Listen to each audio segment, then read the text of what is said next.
Привет, мои дорогие любители змей!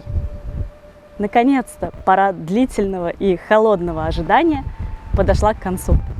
Наступила весна, а значит, настало время змеиных экспедиций. Наша прошлогодняя экспедиция по западному Казахстану была очень успешной, но одна цель так и осталась не достигнута. Мы не поймали чешуелобого полоза. Так что настало время реванша. Я не могу заранее знать, поймаем мы его в этот раз или нет, но обещаю сделать все возможное, чтобы этот выпуск был очешуительным. Пойдемте ловить змей вместе. Привет, соколик!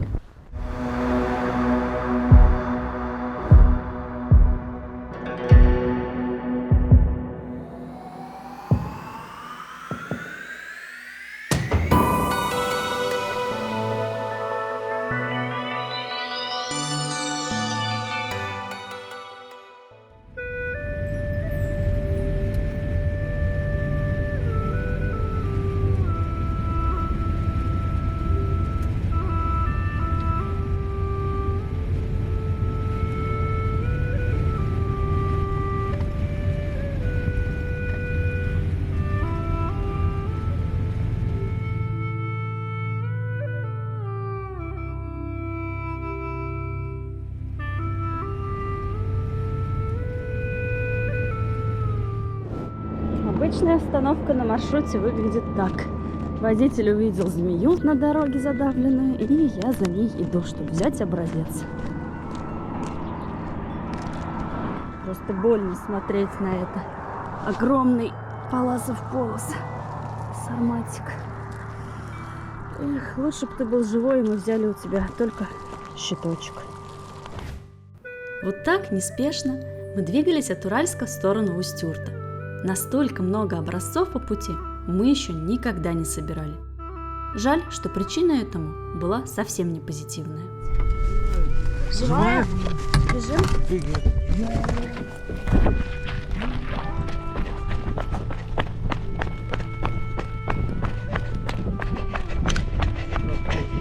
Убежала? Где примерно до поворота, после? А, вот она! Стой, стой, стой. Не, все. А, все.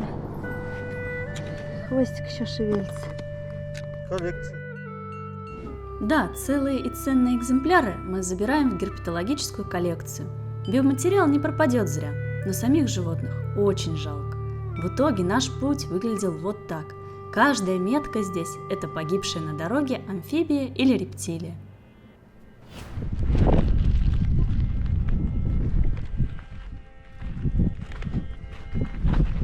Нас ждет Эмба, один из ее притоков. Задача поймать 5 водяных ужей. Что ж, звучит вполне выполнимо. Потому что 5 жаб мы уже нашли вон на той дороге, задавленными, к сожалению. Вот этот замечательный табун лошадей распугал нам всех ужей. За ними приятно понаблюдать, они плещутся в водичке. Есть же ребята среди них.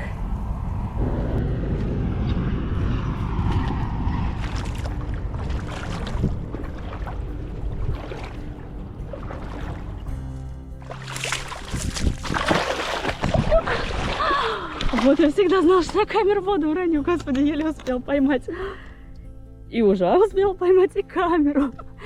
Не, ребят, прошу прощения, очень хочется больше экшена, но не хочется утопить камеру. И в результате вот такой скромный улов. Всего один водяной уж. Не испугался целого табуна лошадей. Возьмем у него щиточек на анализ и отправимся дальше. Что ж, давайте будем оптимистами. Один уж лучше, чем 0. К тому же нам предстоит еще очень долгий путь. И мы по-любому поймаем еще.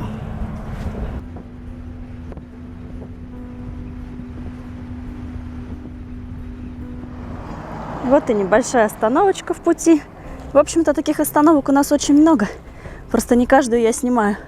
Потому что основная задача пробежаться и быстренько найти кого-нибудь из амфибий или рептилий. Это называется озеро Манаши. Посмотрим, повезет ли нам. Местечко, в общем-то, перспективное, очень красивое. Гроты, речушка, конечно же, соленая. В этом кустике прячутся две агамы. Близко они, конечно, не подпустят, но, возможно, мы сможем их рассмотреть издалека. Вот здесь вот сидит одна. Надеюсь, вам ее видно.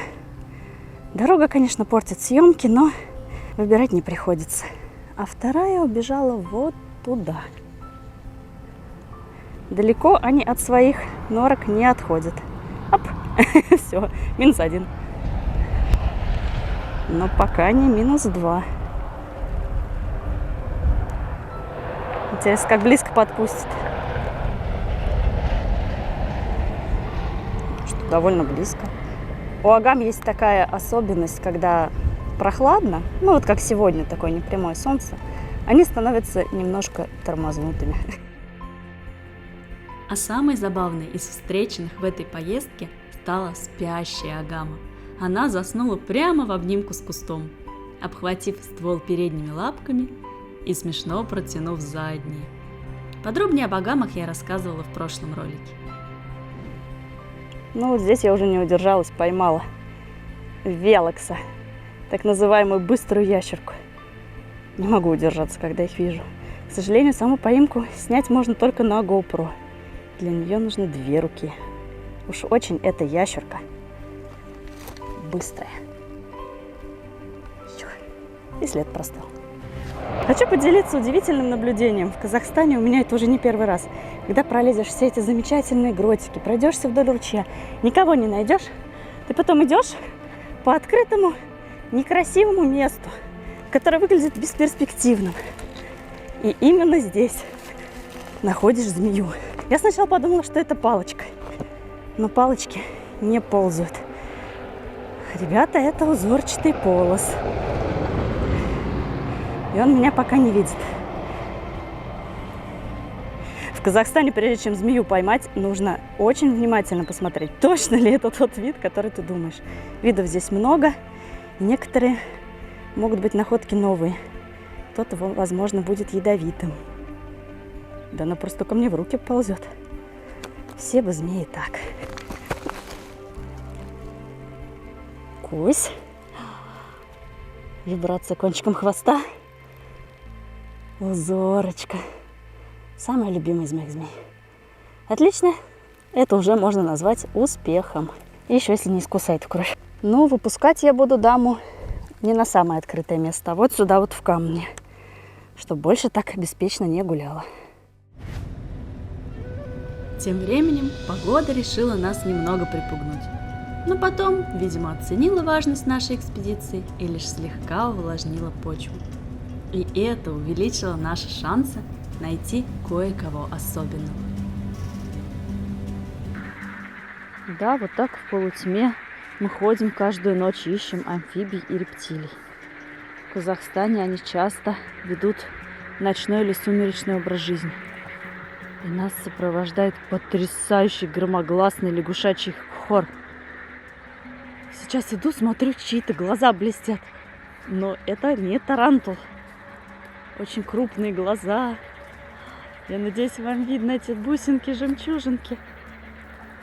Друзья, это чесночница. Смотрите, вот она. Потревоженная амфибия начала усердно закапываться в грунт, подкапываясь задними лапами. Чесночницы встречаются в основном на мягких почвах и днем прячутся под землей. Нашествие чесночниц на поверхности длилось всего пару ночных часов. Кстати, в Казахстане этот вид я встретила впервые. Чесночница не оставила мне ни бородавок, ни запаха чеснока. Первое просто миф, а второе относится к чесночницам, обитающим в местах их первого описания. Чесночница оказалась самым лучшим и одновременно самым скучным объектом для съемок. Не шелохнулась в процессе. Если вы считаете, что можете спутать ее с жабой, то следующие кадры специально для вас. Если весной, проходя мимо водоема, вы слышите такое журчание, то знайте, этот концерт принадлежит жабам. Самец-певец выдает своеобразную трельку, надувая горловой мешок. Процесс размножения и откладки икры у жаб происходит в воде, после чего они выходят на сушу. В сухое время жабы прячутся под землей и в укрытиях. Встретить их на поверхности можно в пасмурные дни и по ночам, когда они охотятся на насекомых и беспозвоночных. В настоящее время для точного определения видовой принадлежности жабы потребуется ДНК-анализ. Мне же довелось основать жабью столовую в Казахстане. На установленный свет слетелись насекомые, и жабы, забыв про размножение, принялись усердно потреблять дарованную пищу. И кажется, они остались довольны нашей встречей. Еще одна остановка на нашем маршруте. Это гроты в окрестностях Шетпе. Внешне они выглядят очень привлекательными. Сейчас посмотрим, насколько они перспективны в герпетологическом плане.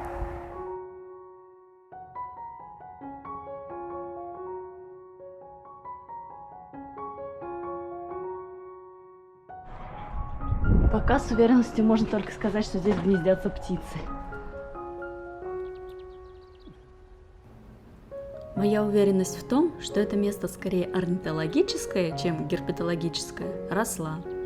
То тут, то там слетали разные объекты для так называемого birdwatching, а также для другого вотчинга.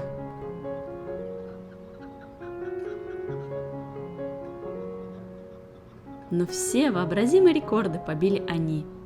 Эти существа просто созданы для поднятия настроения. Это кеклики.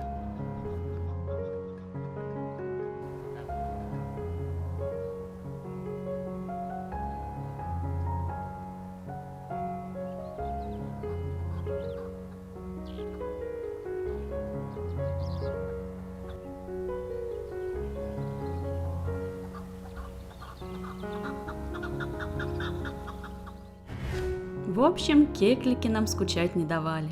Они улепетывали все выше, и я решила пойти за ними, попутно осматривая укрытие в поисках рептилий. Как это часто бывает, я на вершине мира, но результаты нулевые. Змей не видно. Зато с вершины я присмотрела другое место для отловов. Более тихое и каменистое. И тут нам наконец-то по-настоящему повезло. Так я поймала первого поперечно-полосатого полоза в этом году. А мой коллега поймал полосатого полоза. Об этих видах полозов я много рассказывала в прошлом выпуске. Если не видели, обязательно посмотрите. А мы едем дальше, в поисках другого уникального полоза – чешуелобого.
У меня сейчас прямо сердце ёкнуло. Мне показалось, что это змеи. Два поперечно-полосатых полоза. Смотрите, корни извиваются очень похожи. Но, увы. Увы, это оказались не они. Впрочем, здесь очень много интересных мест. Я думаю, они нам еще попадутся. Сейчас я вам покажу, какой здесь огромный обрыв. Какая высота.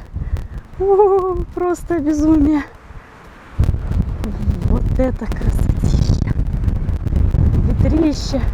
Интересно, что делать, если внизу окажется змея? Я знаю, что надо делать. Мы даже термин придумали, когда ходили по этим склонам по следам архаров. Это называется архарить по-устюрцки. Здесь все исхожено архарами. Везде их следы. Вот и мы будем скакать, как архары. Хотя со стороны, я думаю, будем больше похожи на кекликов. Вид завораживает. А вот так мне придется идти назад и нести этот тяжелый штатив. Нелегка участь герпетолога, оператора. Очень тихое место. По сравнению с обрывами, где ветер, в этой долине тихо. И она как раз освещена солнцем. Думаю, здесь есть шанс кого-нибудь встретить из змей. Ух, ё-моё! Нифига себе! Это же тот самый колодец из звонка. Помните? Она увезла ее на старую родовую ферму и утопила в колодце. Нет, это из очень страшного кино. На самом деле у этого колодца вообще не видно дна. Какой кошмар, ведь туда могут упасть животные, и наши змеи тоже. Жуть. Страшно, что такое место прямо рядом с этими камнищами. А рядом еще один оказался, но у него хотя бы дно видно. На самом деле коллеги рассказывали, что вытаскивали здесь из колодца змей. Я им очень за это благодарна. За их настоящий подвиг по спасению животных. В этом, кажется, никого нет. Кордон Кокисем запомнился самыми головокружительными видами и подарил нам несколько образцов.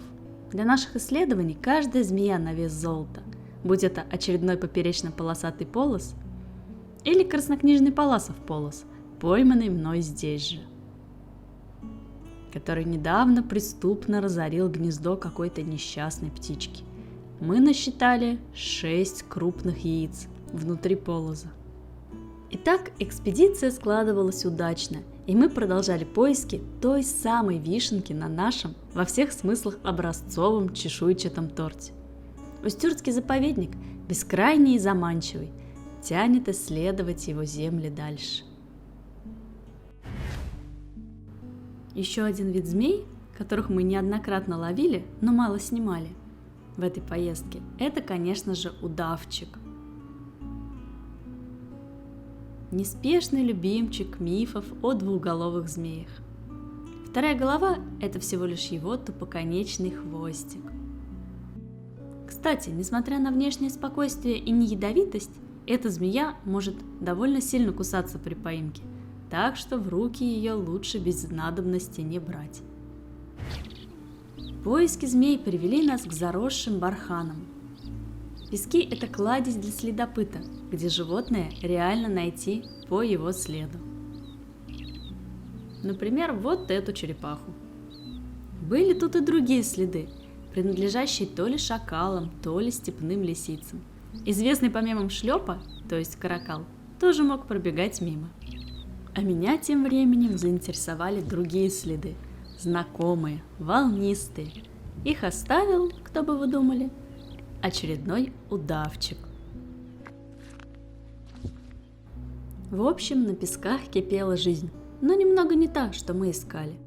Так что было принято решение вернуться к камням и поискать чешуелоба поближе к скалам.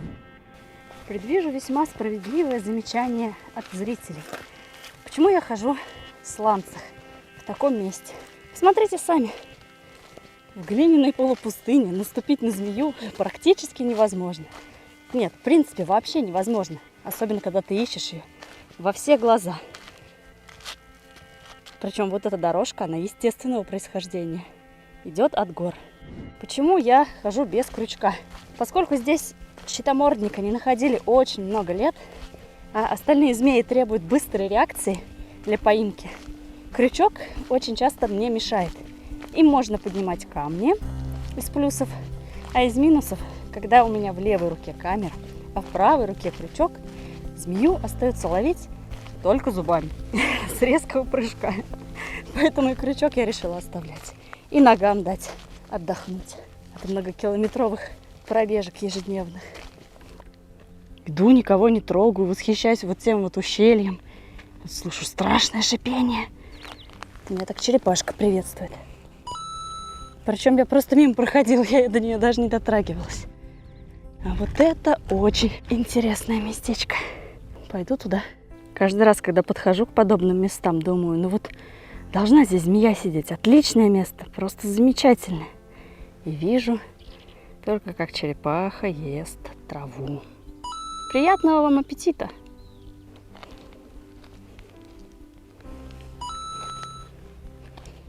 Второе живое существо здесь после черепахи. Быструю ящерку. Да, это она, Велкс. О, ну с ними хоть веселее. А то, когда долго ходишь, никого не видно, становится скучно. Можно играть в игру, какое количество черепах ты встретил. Но жалко зарядку, потому что электричества здесь нет, заряжаться можно будет только от машины.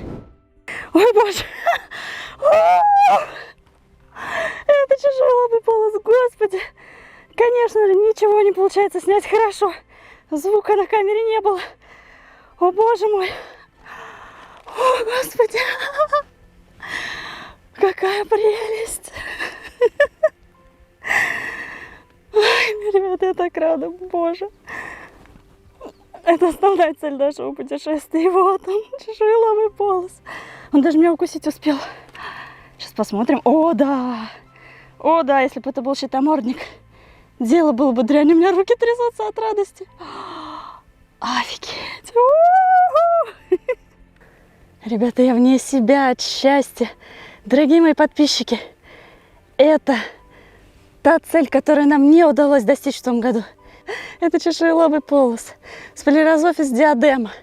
Вот какая у него диадема над бровками. Вернее, вместо бровок у него диадема. Он меня покусал при поимке. Вообще, я очень рисковала. Я заметила только кончик хвоста, когда камень подняла. Поняла, что это не щитомордник. Ну так, была почти уверена. Почти на 100%. Ну, на 99%. О, господи. Ура, ура, ура. Друзья мои, наша цель достигнута. Я поймала чешуелобого полоза. Это большая удача, потому что чешуелоб – редкий вид, который встречается в Устюртском заповеднике не каждый год.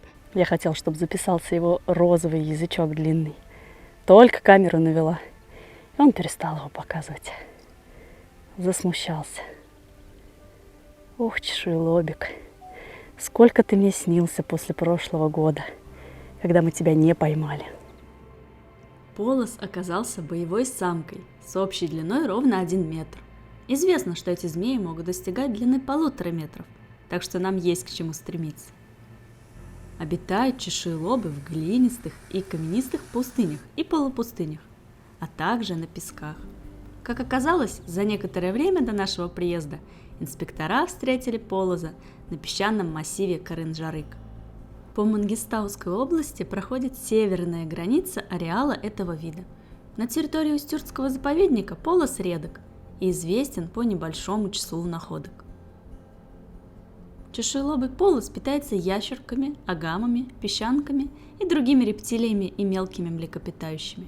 Первые 2 вида мы неоднократно встречали на Устюрте, а вот песчанок выкосила какая-то болезнь. Знаменитая темная полоса между глазами у взрослых особей может разбиваться на части. Именно такой случай мы наблюдаем у нашей самочки.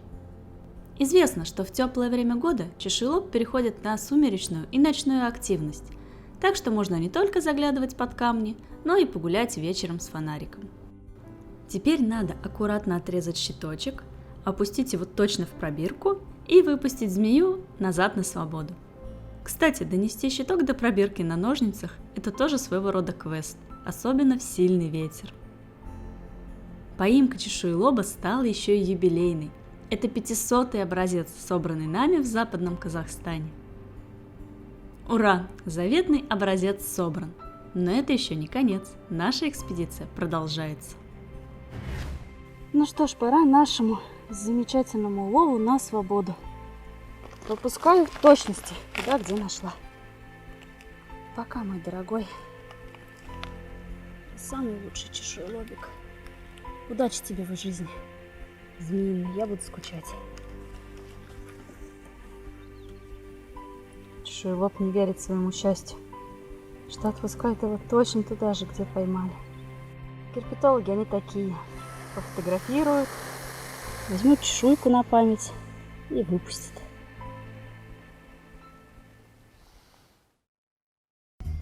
В приподнятом настроении мы ехали покорять Устюрт дальше. Где один чешуелоб, там и несколько. Или это уже наглость? В прошлом году вот на этом месте, где камень торчит, мы видели какую-то змею и считаем, что это был чешуелоб. Как же приятно через год вернуться сюда, чтобы снова попытаться поймать его. Там только хвостик тогда, жух, сразу в норку убежал. Но был очень похож на чешуелоба. Или на щитомордника. Примета герпетолога. Стоит не взять с собой мешок, а желательно еще крючок не брать, тогда ты обязательно встретишь змею. Если пойдешь искать специально, особенно если возьмешь много мешков, ничего не найдешь. Но стоит отлучиться по делам не герпетологическим, как тут же, да-да-да-дан, кого-нибудь да найдешь. Примета сработала и в этом году. Наш коллега принес в руках еще одного чешуелоба. Ту самую прошлогоднюю змею. Ее размытый окрас и напомнил нам о щитоморднике. Полная длина оказалась 1 метр 10 сантиметров. Как и у предыдущего полоза, диадема была разделена на 2 части. Эта особь с невозмутимостью выдержала фотосессию и после необходимых манипуляций была выпущена назад вместо отлова. Бесконечная ходьба по заповеднику приносила свои плоды. Нам встречались пушастые крошки-тушканчики, забавные хомяки и особенно часто зайцы.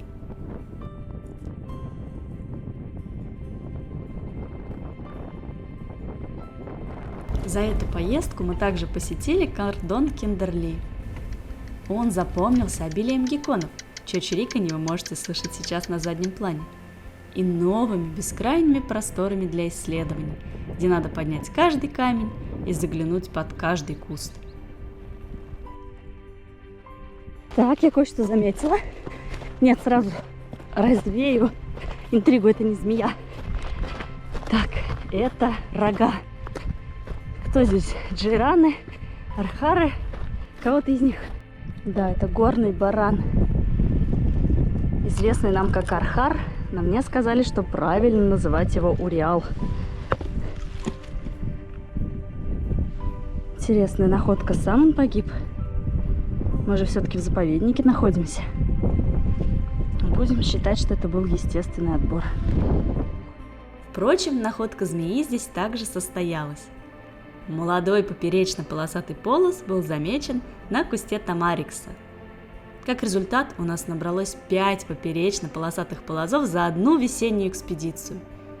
И это еще один повод назвать нашу поездку очень успешной. К тому же у кордона был найден еще один чешуелоб. Причем не последний. В общей сложности за поездку мы поймали 5 чешуелобых полозов. Это больше, чем в самых смелых мечтах.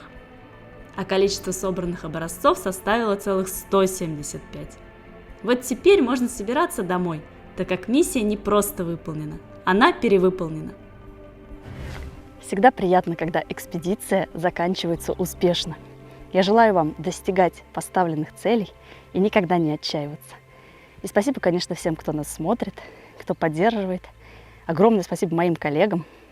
Без них мы бы не достигли успеха. С вами была Анастасия Клёнина. До новых змеиных встреч!